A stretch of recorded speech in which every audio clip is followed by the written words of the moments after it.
Oke.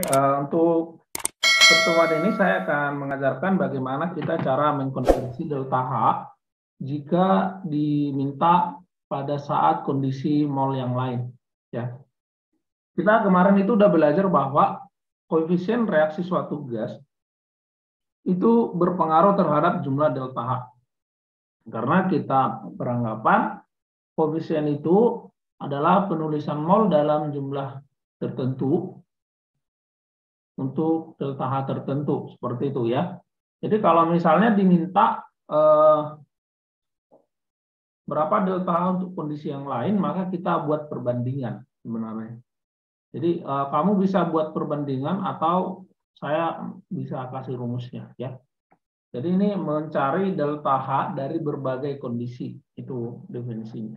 Untuk materi kali ini, jadi kita mencari beberapa kondisi dari delta H atau mencari kombinasi delta H dari beberapa jumlah mol.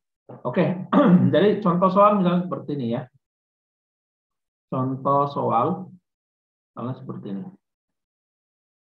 Nomor 1, diketahui misalnya ya, diketahui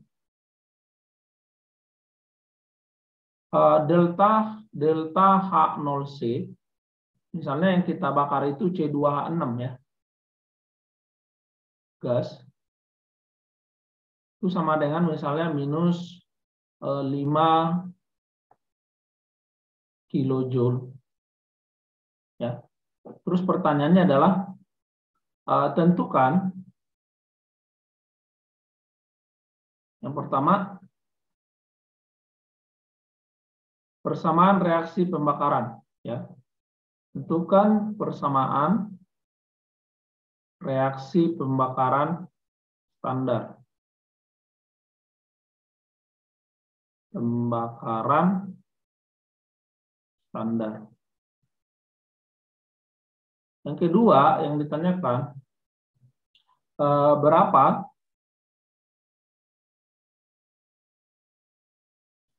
delta H jika delta H pembakaran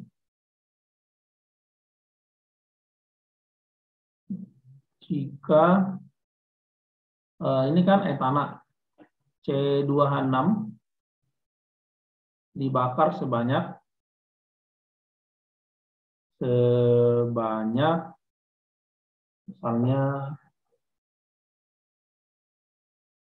berarti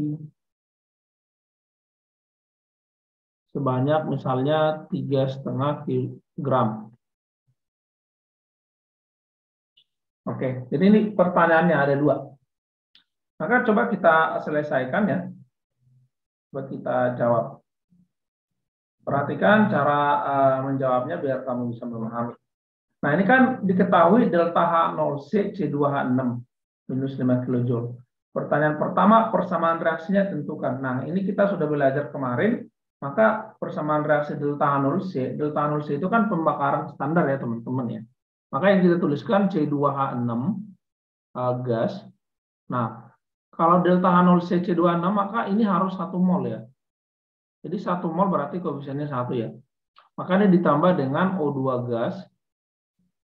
Ini menjadi CO2 gas ditambah H2O gas. Oke, jadi ini berarti kita buat ini 2. Ini misalnya kita buat berarti biar setara 3. Ini 7, maka ini 7/2. Nah, jangan lupa tuliskan delta H-nya sebesar min 5 kilojoule. Jadi seperti inilah reaksi pembakaran standarnya. Persamaannya. Oke. Yang B. Pertanyaannya berapa delta H pembakaran? Berarti berapa delta H-nya jika C2H6-nya sama dengan 3,5 gram yang dibakar gitu ya. Nah, kita harus bisa memahami bahwa yang reaksi yang nomor 1 ini, yang A, ini adalah pada kondisi 1 mol ya. Jadi ini pada kondisi 1 mol, maka delta H-nya, delta H pembakarannya sama dengan minus 5 kilojoule. Nah, jadi itu harus bisa dipahami dulu di sini. Nah, jadi ini ditanya nih, teman-teman. Untuk 3,5 gram, terus deltanya berapa? Nah, itu pertanyaannya. Untuk 3,5 gram, deltanya berapa? Ya, gitu, ya. Oke, maka ini kita bisa cari ya, dengan membuat perbandingan dari rumus berikut ya. Anggap seperti ini perbandingannya. Delta H1 dibagi mol pertama sama dengan delta H2 dibagi mol kedua. Jadi inilah kamu buat rumus untuk mencari perbandingannya. Nah, jadi anggap delta H1 itu adalah itu untuk yang 1 mol ya, yang standar lah, atau yang untuk yang standar. Maka N1 itu sudah pasti 1 mol, teman-teman ya. Delta H2 itu adalah delta H untuk kondisi tertentu ya. Untuk kondisi yang ditanya. Untuk kondisi tertentu lah. Untuk kondisi tertentu artinya yang tidak 1 molnya gitu loh ya. N2 itulah untuk mol tertentu. Nah, jadi ini kita anggap ini N1, teman-teman. Ini delta H1. Ya. Maka ini kita cari N2-nya dulu. Jadi ini ditanya delta H2 seperti itu kurang lebih ya. Jadi N2 di sini berarti 3,5 gram dibagi MR-nya C2H6. Nah, MR-nya C2H6 itu sama dengan C2, maka C itu kan AR-nya 12 ya. ARC itu 12. Berarti C2 24 ya. H itu 1. Berarti 12 tambah 6. 24 tambah 6. Berarti ini 30 ya. Oke, ini saya buat 3 gram aja biar angkanya bagus ya. Oke. 3 gram aja saya buat biar angkanya bagus. Yang penting kalian bisa memahami aja apa yang saya sampaikan. 30 gram dibagi MR-nya, MR itu satuannya gram per mol, sama dengan, kok 30 nih, 3 gram, ya maka molnya 0,1 mol. Nah, jadi kalau pertanyaan seperti ini kita masukkan rumus yang ini tadi ya. Delta H1 dibagi mol pertama sama dengan delta H2 dibagi mol yang kedua. Maka tadi delta H1-nya itu yang ini dong ya, minus 5 kilojoule dibagi N1 berarti 1 mol sama dengan delta H2 yang ditanya dibagi 0,1 mol. Maka dari sini ketemulah delta H2-nya sama dengan minus 0,5 kilojoule. Jadi berapa delta H pembakaran jika C2H6 yang dibakar itu adalah 3 gram? Maka jawabannya, ya delta H-nya kalau yang dibakar itu 3 gram, menjadi melepas 0,5 kilojoule. Nah, jadi jumlah energi yang dilepaskan itu tergantung dari jumlah massa zat yang dipakai dalam reaksi. Nah, seperti inilah dasar dari konsep kalau ditanya perbandingan mol dalam jumlah-jumlah yang lain. Ada satu hal yang perlu kalian tahu. Delta H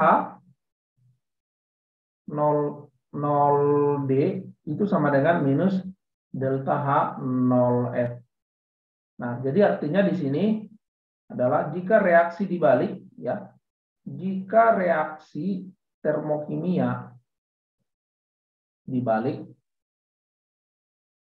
ini kan penguraian sama pembentukan kan reaksinya kebalik doang. Dibalik, maka delta H berubah tanda, teman-teman. Maka delta H berubah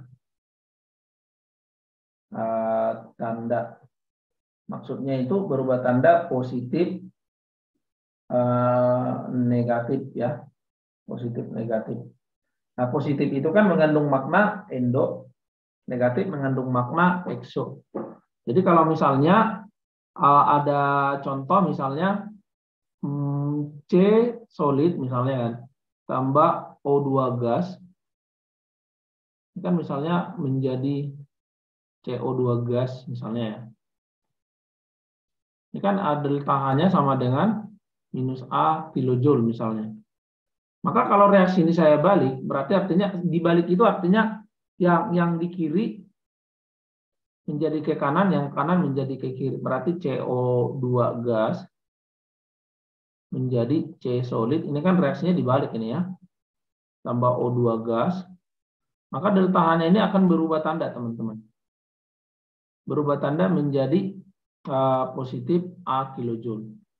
Berarti kalau ada reaksi ekso, maka dia akan menjadi endo kayak gitu. Dan sebaliknya. Jadi kalau ada reaksi dibalik, maka dia berubah tanda untuk nilai delta H. Kayak gitu. Nah, satu lagi, bagaimana kalau misalnya koefisien reaksi dikali atau dibagi? Jika koefisien reaksi dikali X, maka delta H dikali X.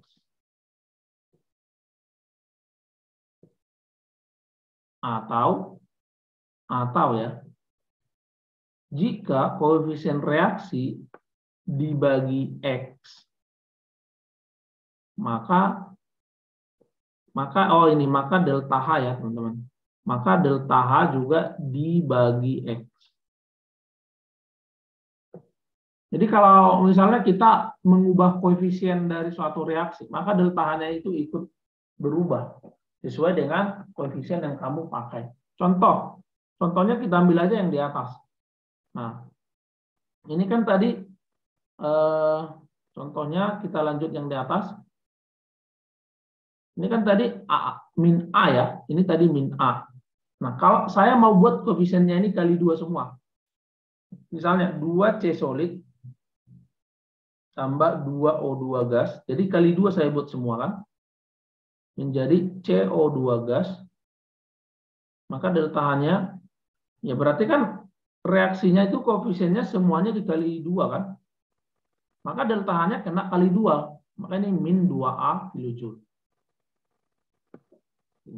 Demikian juga kalau dibagi. Nah, coba kita bagi 2 ini semua. Bagi 2 koefisiennya, maka akan menjadi yang di atas. Maka delta-nya juga bagi 2. Min 2 bagi min 2A bagi 2 kan ya min A ya. Ya, jadi kalau dia dibagi sesuatu untuk koefisiennya, maka dia ikut dibagi atau dikali gitu. Jadi ini hal-hal yang harus kamu ingat ya, teman-teman ya. Ini sangat penting karena kita akan membahas hal-hal terkait delta H. Nah, satu lagi rumus mol juga harus tahu ya, konsep-konsep mol.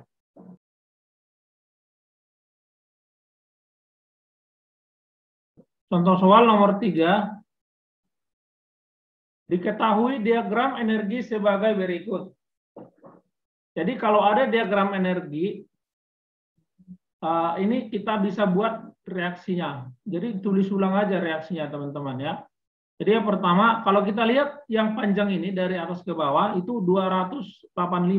Berarti kalau misalnya di sini adalah angka 0, ya, maka ini angka 285 dong ya. Ini angka 285. Nah, ini ke sini jaraknya 241. Maka yang ini berapa coba? Ini berapa saya buat ini, teman-teman? Ini angkanya berapa? Walaupun secara skala mungkin nggak tepat ya. Harusnya ini kan mendekati setengah. Harusnya kita tulis 140-an kan. Cuman ya nggak apa-apa, kita ikutin angkanya ini aja. Secara skala memang skalanya nggak pas.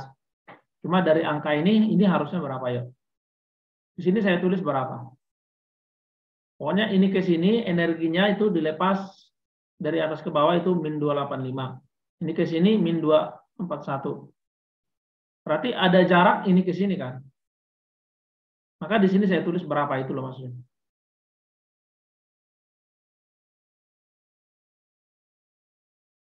Ayo, ini berapa nih? Nah, logikanya gini loh ya, teman-teman ya. Misalnya dia ada angka 6. Sini angka 2. Ini ke sini misalnya sudah ini 6 ke sini sudah 4. Sudah 3 misalnya. Maka di sini angka berapa coba saya buat? Di sini angka berapa saya buat? Ini ke sini udah 3, ini ke sini. Di sini angka berapa saya buat? 3. Hah? 3. Ya udah. Berarti ini ke sini tinggal 1 kan? Karena 2 ke 6 itu 4 totalnya. Nah, konsepnya sama. Maka yang di tengah itu saya buat berapa? Ini berapa saya buatnya? 4, Pak. Iya, 4. Ya secara skala memang nggak tepat. Cuma kan secara logika kan memang ya grafik ini kan menggambarkan seperti itu kan ya. Oke. Jadi ini kita bisa lihat, mungkin kamu lihat di sini ada 2 reaksi, tapi saya melihatnya ada 3. Ini ke sini juga reaksi, teman-teman. Ini ke sini. H2O gas ke H2O liquid juga reaksi. Jadi ada 3 reaksi. Yang pertama saya akan tuliskan yang ini ke sini. Yang ini ke sini saya buat reaksi pertama ya. H2 gas tambah setengah O2 gas itu menjadi H2O gas. Maka delta H-nya itu sama dengan minus 241 kJ. Jadi ini reaksi pertama nih. Jadi kalau ada diagram kamu bisa buat ke dalam bentuk reaksi.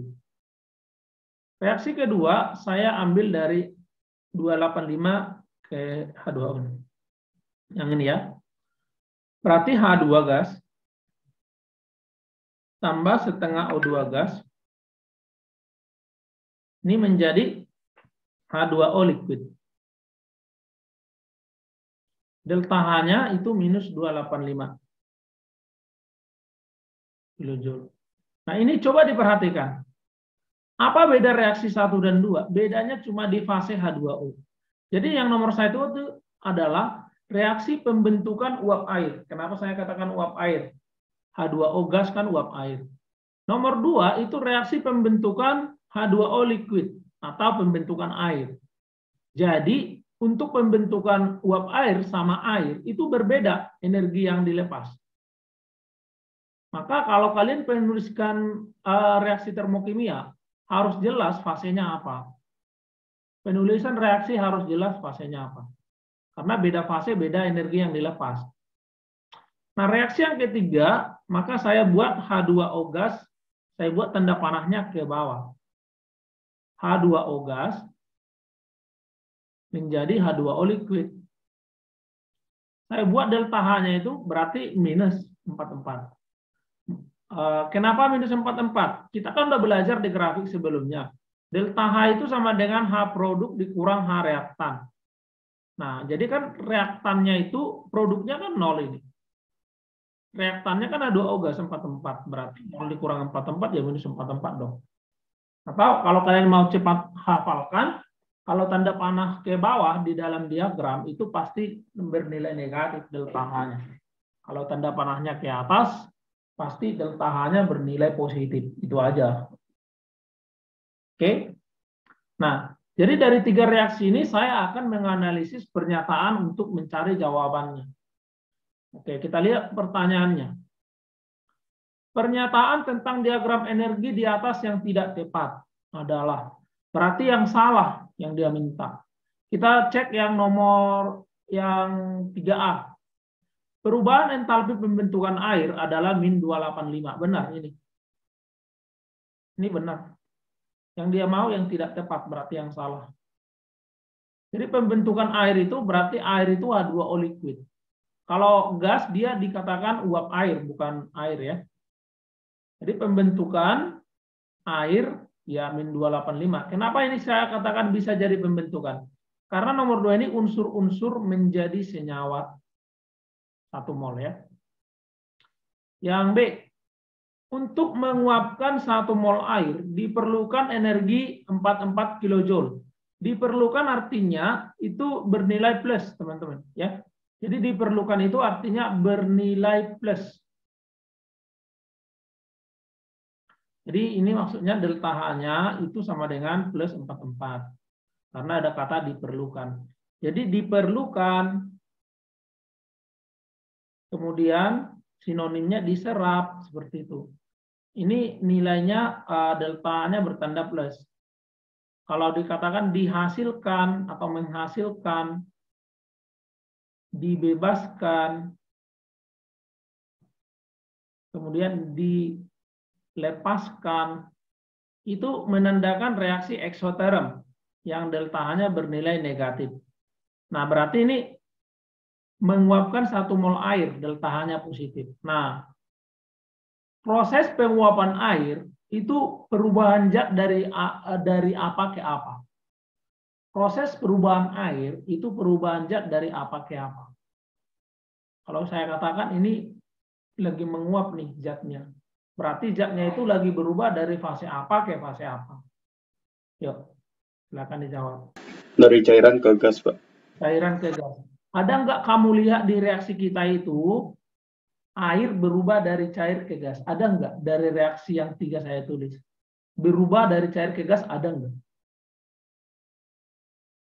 Jawabannya ada atau enggak? Nggak ada. Nggak ada. Tapi bisa nggak saya buat? Jadi air dari cair menjadi gas. Bisa nggak saya buat dari reaksi yang ada?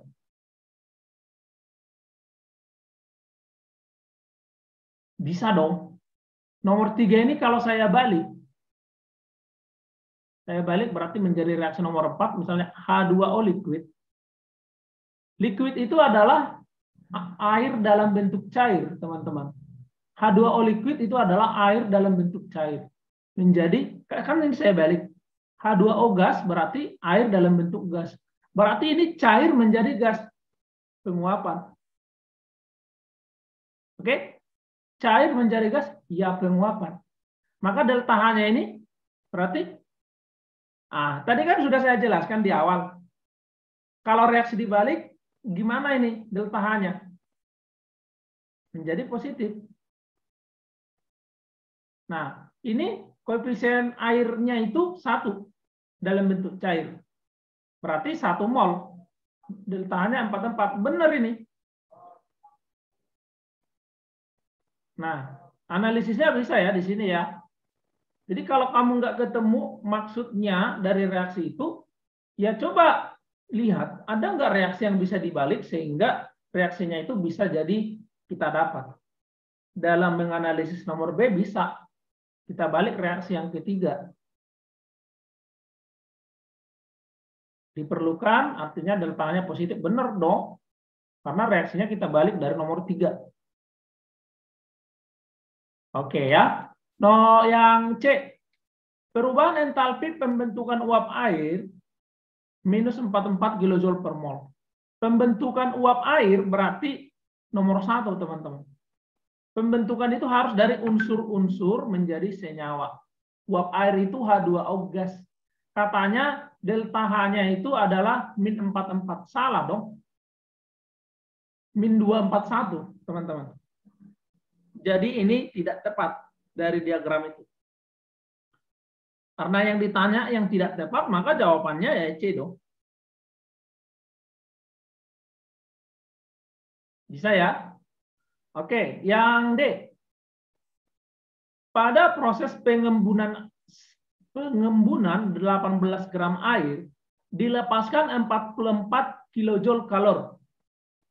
Apa artinya dilepaskan? Artinya adalah delta H-nya minus 44, teman-teman. Oke. Pengembunan itu fase dari perubahan fase dari apa menjadi apa, yuk. Mengembun. Kalau saya katakan air itu udah mengembun, berarti sedang terjadi perubahan dari fase apa menjadi apa? Yuk, teman-teman. Gas ke liquid. Gas ke liquid. Di reaksi nomor 3. Nah, tapi kan di sini dikasih tahu gramnya. Kalau yang ketiga ini adalah pengembunan air, berarti gas ke liquid, itu pada kondisi 1 mol gas. Jadi airnya itu 1 mol karena koefisiennya 1. Nah, ini kan diminta 18 gram air, maka kita ubah dulu. Emang kalau mol air itu 18 gram bagi 18. Oh iya, 1 mol. Sama. Jadi 18 gram air itu 1 mol. Karena MR-nya H2O itu kan 18 ya. Berarti 18 gram dibagi 18 yaitu 1 mol. Jadi untuk 1 mol memang min 44. Ini benar. Oke, bisa ya? Yang E. Pada proses pengembunan air diserap. Nah, katanya pengembunan air delta H-nya itu plus. Salah dong, teman-teman. Bukan pengembunan ini. Penguapan yang plus 44. Bukan pengembunan. Pengembunan mah min 44. Jadi yang E juga salah. Jadi nomor 3 itu jawabannya ada 2. C dan E. Ini soalnya, pada peruraian 3,2 gram gas CH4 dengan MR 16, dibutuhkan kalor 14,96 kJ. Maka delta H0F CH4 berapa? Nah, kalau kita mau menjawab seperti ini, coba dilihat dulu. Ini kan diketahui reaksi peruraian. Berarti reaksi penguraian, decomposition. Maka nanti yang ada itu delta H0D. Sedangkan yang ditanya adalah delta H0F, formation, pembentukan. Nah, apakah ada hubungan penguraian dengan pembentukan? Ada. Jadi kalau kita nanti mau mencari delta H0F-nya CH4, tinggal kita minuskan delta H0D dari CH4. Kan gitu doang kan? Jadi kita akan mencari delta H0D-nya CH4. Nah, jadi langsung kita buat delta H0D CH4 ini adalah, kalau misalnya kita masukkan ke rumusnya kan delta H1 per N1 sama dengan delta H2 per N2. Nah, kita anggap yang standar itu yang delta H1. Nah, ini adalah delta H1 keadaan standar. Jadi saya anggap ini delta H0D-nya. Maka kalau ini standar, maka N1-nya otomatis langsung 1 mol dong. Karena delta H-nya yang di atas itu yang standar gitu loh. Nah, ini delta H2 ini adalah yang ini. Yang ini delta H2, teman-teman. Karena ini delta H pada kondisi yang tidak standar. Dan ini adalah mol untuk kedua. Jadi mol 2-nya sama dengan 3,2 gram dibagi MR-nya 16. Sama dengan 0,2 mol. Nah, kayak gini. Nah, jadi kita udah bisa pilih-pilih semua ya. Udah bisa kita pilih-pilih, maka tinggal masukkan ke rumusnya aja. Jadi delta H1 itu delta H0D ya. Karena ini kan reaksi peruraian katanya. Delta H1 dibagi 1 mol ya kan. Sama dengan delta H2-nya ini yang dibutuhkan. Kalau dibutuhkan berarti bertanda positif, guys. Positif 14,96 kJ dibagi 0,2 mol. Nah, molnya tewas, maka delta H1-nya ini ketemu sama dengan positif 7,48 ya. 74,8 kJ. Maka ini sama dengan delta H0D, guys. Nah, kita udah dapat delta H0D. Maka yang ditanyakan delta H0F. Nah, delta H0F itu sama dengan minus delta H0D. Sama dengan minus 74,8 kJ. Jadi jawabannya ini. Nah, kalau kita cek jawaban dari nomor 6 di sini, jawabannya adalah 74,8. Jawabannya adalah B. Nah, di sini juga dikasih tahu dalam bentuk plus. Jadi kalau kita terkecoh, ya kita bisa jawab E, padahal salah. Ini yang segini, ini adalah delta H0D. Jadi ini delta H0D-nya. Bukan H0F. Ini H0F-nya. Kan yang ditanya delta H0F. Seperti itu. Oke. Selanjutnya nomor 7 ini, kita perhatikan. Entalpi pembakaran suatu bahan bakar minus 6.500 kJ per mol. Jika 11,4 gram bahan bakar dengan MR114 dibakar, entalpi pembakaran yang dihasilkan. Oke. 6.500 ya. Jadi nomor 7. Oke. Jadi soal nomor 7 itu diketahui entalpi pembakaran bahan bakar. Entalpi pembakaran bahan bakar itu sama dengan minus 6.500 kilojoule. Terus dikatakan berapa entalpi pembakaran? Pertanyaannya kan berapa entalpi pembakaran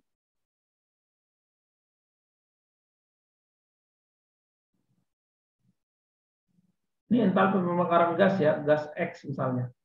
Berapa entalpi pembakaran gas X jika gas X itu sebanyak 11,4 gram dengan MR-nya X sama dengan 114. Nah, berarti dari sini kita bisa langsung lihat persamaannya.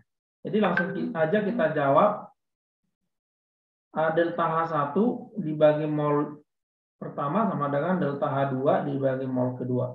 Nah, ini kita tinggal analisis doang sebenarnya. Ini kan entalpi pembakaran, berarti ini adalah delta H untuk 1 mol. Nah, jadi ini sama dengan N1. N1-nya ini. Nah, untuk 1 mol berarti ini delta H1. Nah, ini adalah untuk mol kedua. Yang ditanya adalah delta H2 berapa. Jadi artinya delta H untuk mol ini berapa? Delta H untuk mol ini sudah ditahu gitu. Maka kita tinggal jawab aja. Ini delta H1-nya berarti minus 6.500 dibagi mol 1 mol sama dengan delta H2 yang ditanya dibagi mol kedua. Nah, mol kedua berapa? Mol kedua sama dengan 11,4 gram dibagi 114. Ini sama dengan 0,1 mol. Jadi ini 0,1, maka delta H2-nya sama dengan minus 650 kilojoule. Maka untuk pembakaran,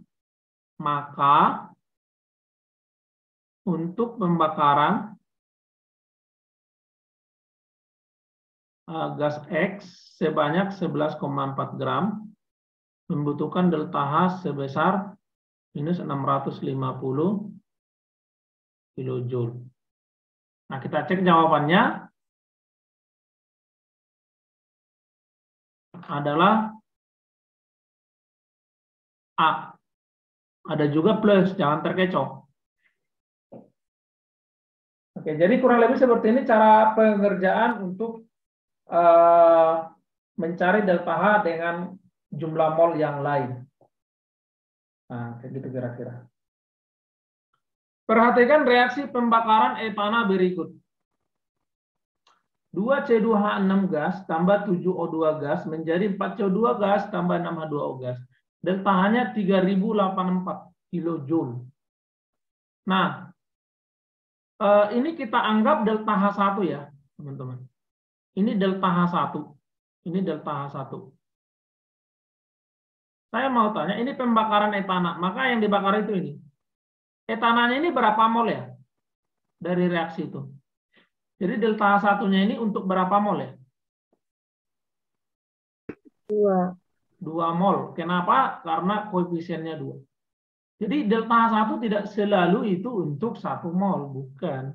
Jadi sebenarnya tergantung reaksinya yang dia tahu gitu ya. Karena koefisiennya di sini 2, berarti ini untuk reaksi pembakaran 2 mol. Gitu ya. Oke, jadi ini mol yang pertama. Ini berarti informasi untuk mencari mol yang kedua. 12 gram. Nah, C2H6 itu 30 ya MR-nya. Tahu dari mana? Karena C itu 12 kali 2, itu berarti 24 tambah 6, 30. Maka ini 0,4 mol.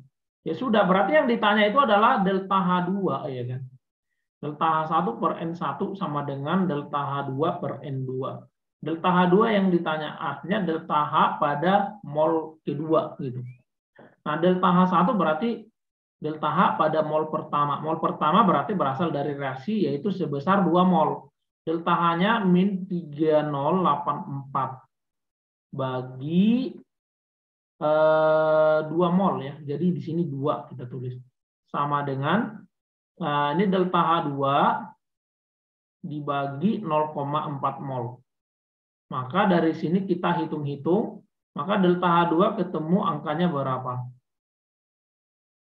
618.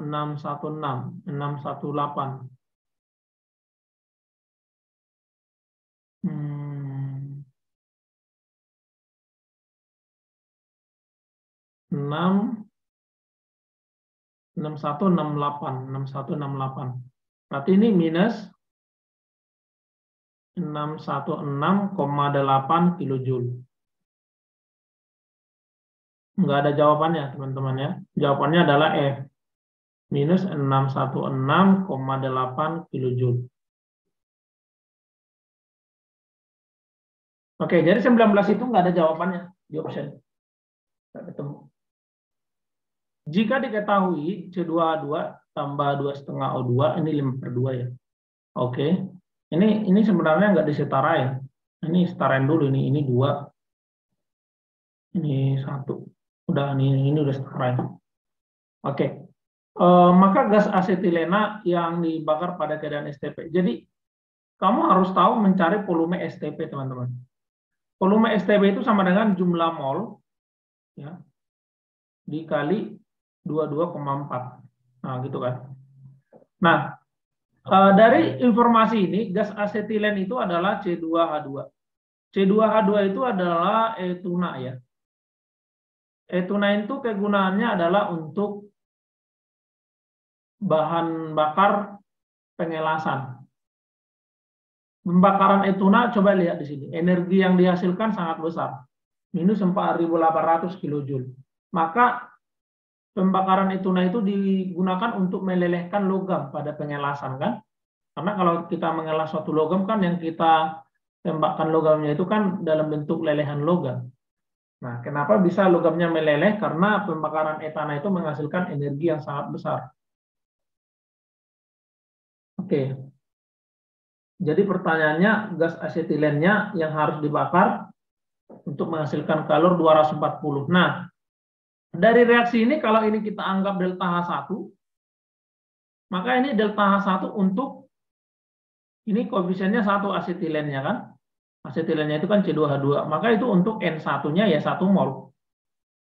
Nah, pertanyaannya untuk menghasilkan artinya negatif ya. Berarti sama, reaksinya masih sama pembakaran.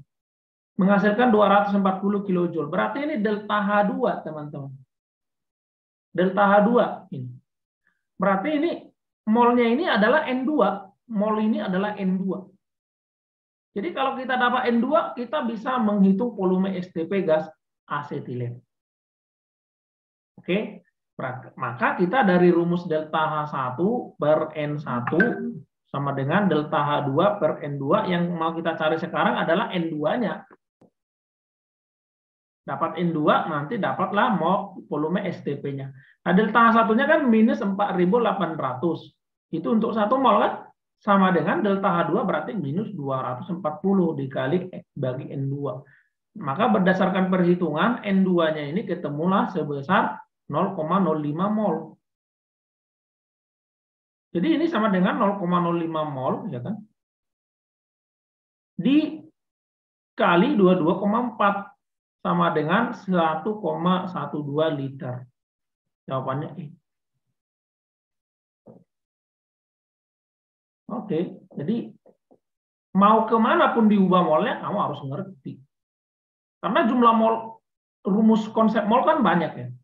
Kamu di kelas 10, rumus konsep mol banyak. Ada yang pertama gram bagi mr, mol sama dengan gram per mr. Yang kedua, volume STP bagi 22,4, terus volume RTP, ini mol sama dengan ya, mol sama dengan, volume RTP bagi 24, kemudian jumlah partikel bagi bilangan Avogadro 6,02 kali 10⁻23, Kemudian persamaan gas ideal PV sama dengan nRT, ya harus tahu juga.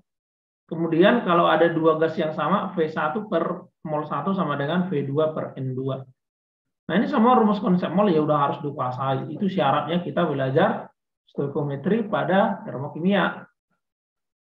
41. Pada reaksi eksoterm antara logam magnesium dengan larutan asam klorida terjadi kenaikan suhu. Oke. Kalau ada logam apapun bereaksi dengan asam, maka itu sudah pasti teman-teman eksoterm.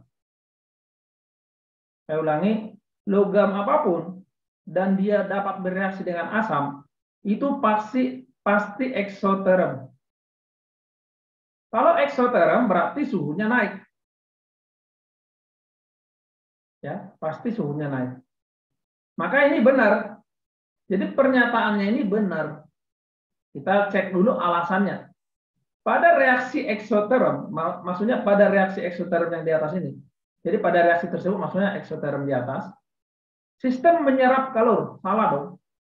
Yang menyerap kalor, ya sistem menyerap kalor, menyerap itu definisi dari endoterm, bukan eksoterm. Jadi alasannya ini salah. Benar salah. Benar salah. Jawaban dari pertanyaan ini C. Nah, 42. Pada reaksi endoterm, nilai entalpi awal sistem lebih besar dari nilai entalpi akhir. Entalpi awal itu adalah H reaktan. Entalpi akhir adalah H produk. Nah, nilai delta H itu sama dengan H produk dikurang H reaktan. Kalau endoterm, nilai delta H-nya bertanda positif, teman-teman. Kalau reaktan lebih besar daripada produk, delta H-nya nilainya negatif, kan? Kalau reaktan ini, kan berarti kan ini kan bilangan kecil dikurang bilangan besar, negatif dong. Jadi nilai entalpi awal lebih besar dari akhir itu definisi eksoterm, bukan endoterm. Jadi ini salah. Pada reaksi endoterm, sistem menyerap kalor dari lingkungan. Benar. Endoterm memang sistem menyerap kalor dari lingkungan. Salah benar, salah benar. Dodol.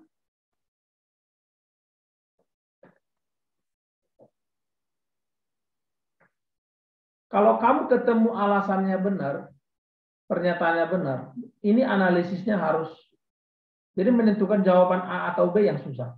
Kalau menentukan jawaban yang lain mah gampang. Tinggal dicek mana benar salah, salah benar atau salah salah.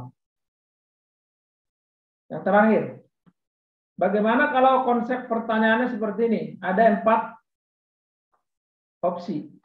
Maka kalau yang jawabannya 1, 2, 3 benar itu A, 1, 3 benar B, 2, 4 benar C, 4 doang yang benar D, semuanya benar E. Kita cek 4, 6 yang terakhir ya. Jika pernyataan berikut yang benar tentang reaksi endoterm berlangsung dalam sistem tertutup, salah. Kenapa salah? Karena sistem tertutup itu bukan cuma endoterm. Ya, eksoterm pun bisa kan. Tapi yang namanya reaksi jarang dilakukan dalam sistem tertutup. Supaya kelihatan efek sistem dan lingkungan ya. Jadi ini nggak ada efeknya ke endoterm. Maka yang nomor 1 itu pernyataan yang salah. Nomor 2, entalpi sistem bertambah. Iya dong. Delta H-nya bertanda positif, artinya entalpinya bertambah. Kalau eksoterm, delta H-nya bertambah negatif, maka entalpi sistem berkurang gitu. Ini benar. Dalam prosesnya terjadi kenaikan suhu. Loh, yang kenaikan suhu bukan endoterm, tapi eksoterm tadi kan. Delta H-nya lebih besar dari 0. Iya dong, kan delta H-nya bertanda positif. Ya lebih besar dari 0. Alright. Yang benar berarti 2 dan 4. Jawabannya adalah C.